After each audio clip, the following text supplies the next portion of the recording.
This is a special report on the evolving relationship between Canada and the United States, a partnership that has moved through cooperation, integration, and growing tension over more than a century. The story traces how two neighboring countries, once bound closely by trade, security, and culture, now find themselves confronting a period of uncertainty shaped by economic pressure, political change, and shifting global realities. A former United States Secretary of State once observed that Americans tend to treat Canada as something naturally available, accepted without reflection, much like air itself. For decades, that observation captured a central feature of the relationship, a powerful country and a smaller neighbor living side by side, with the imbalance of influence widely understood yet largely managed through diplomacy and mutual benefit. However, in recent years, a different dynamic has emerged. During the presidencies of Donald Trump, the relationship has not only reflected asymmetry, but also open skepticism toward Canada. The U.S. president stated that the geographic closeness of the two nations creates what he described as a natural economic conflict of interests. In response, Canada's leadership has sought ways to counterbalance American pressure. This perspective recalls an earlier historical moment. In the late 19th century, Washington effectively presented Ottawa with a stark choice: free trade if Canada joined the United States, or tariffs if it remained separate. While modern policies are not expressed so bluntly, the underlying thinking appears comparable. Public reaction in Canada has been strong. Many Canadians view American interference in core national interests as deeply troubling. Yet the shift did not emerge suddenly. According to observers, it reflects a broader change in American policy thinking that has developed since the terrorist attacks of September 11, 2001. Since that time, the United States has shown decreasing willingness to grant special economic treatment even to close allies. In this interpretation, the current period does not originate solely from a single political leader.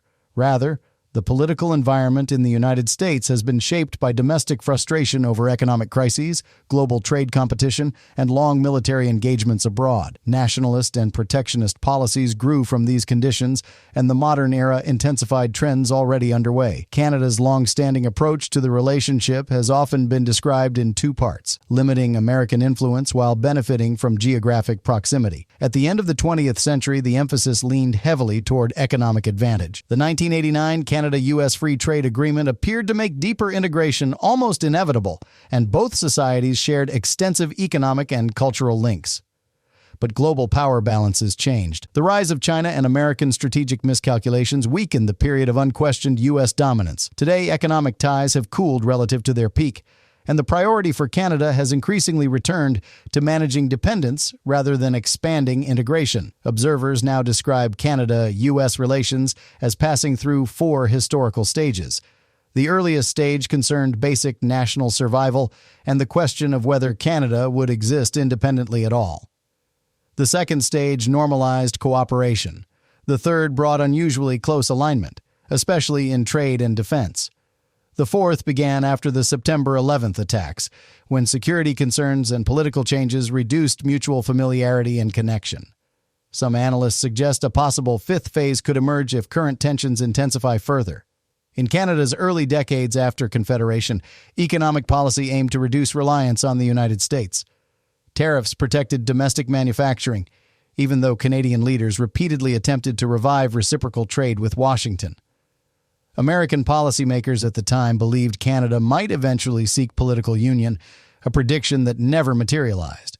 Instead, many Canadians moved south individually, with a significant portion of the population living in the United States by the early 20th century. Today's disputes echo that distant past.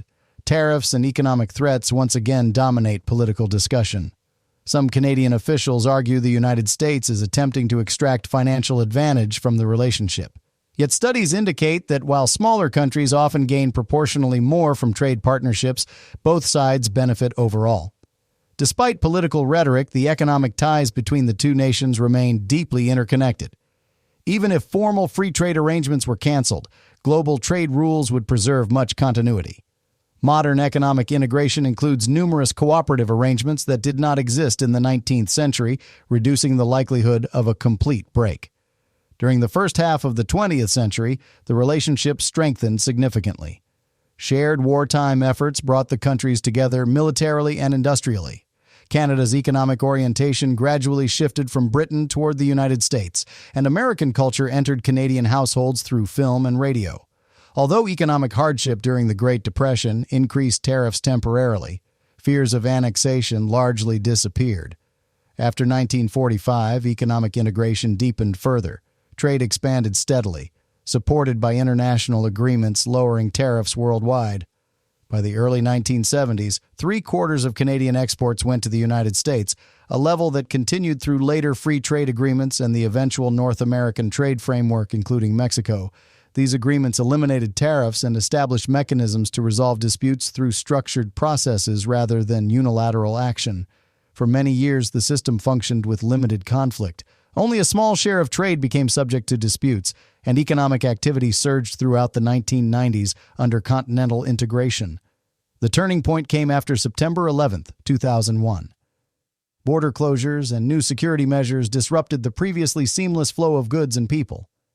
Although both governments introduced programs to ease trade barriers, integration never fully returned to earlier levels. Canada's economy, once highly dependent on U.S. markets, gradually diversified, and trade as a share of national output declined from its peak.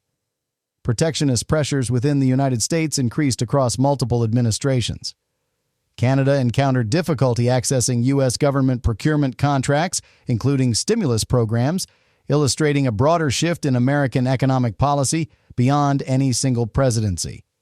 The free trade system was designed to moderate the use of economic power through rules and mutual trust.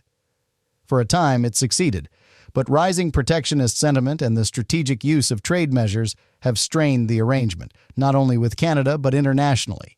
Analysts now question how such a close partnership reached its current level of tension.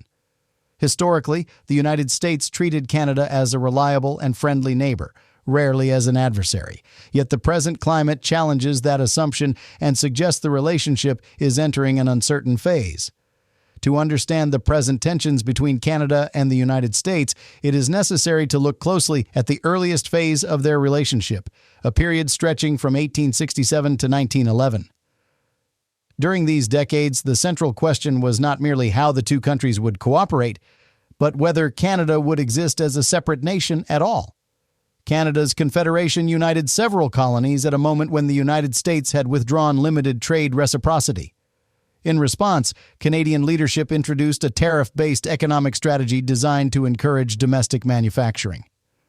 The policy strengthened industries in central Canada while disadvantaging Western farmers who benefited more from north-south trade with American markets. The approach was also intended to reduce American economic influence. At the time, the Canadian Prime Minister affirmed his loyalty to the British Empire, emphasizing that the country would remain distinct from the United States. Yet this well-known narrative only tells part of the story. Canadian leaders did not simply reject economic partnership with the United States. In fact, they repeatedly attempted to revive reciprocal trade arrangements with Washington, but failed to gain American interest. American policymakers believed Canada could not prosper independently without trade concessions and might eventually seek political union. That expectation proved incorrect, though the idea shaped policy thinking in both countries for decades. Political debate within Canada reflected the uncertainty. Campaigns centered on the question of reciprocity appeared repeatedly. A major Canadian political leader ran on a free trade platform twice and was defeated both times, once early in his career and again at its conclusion. The outcomes indicated public caution toward closer economic integration if it appeared to threaten national independence. Even though Canada rejected annexation, migration patterns revealed a different form of connection. Many Canadians chose to move south individually. By 1870, roughly 15% of Canadians lived in the United States. By 1900, the figure rose to about 20%.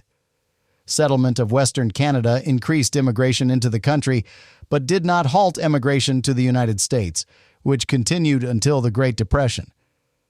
Later statistical reports suggested that perhaps 1/3 of people of Canadian origin lived south of the border, while only a very small percentage of Americans lived in Canada.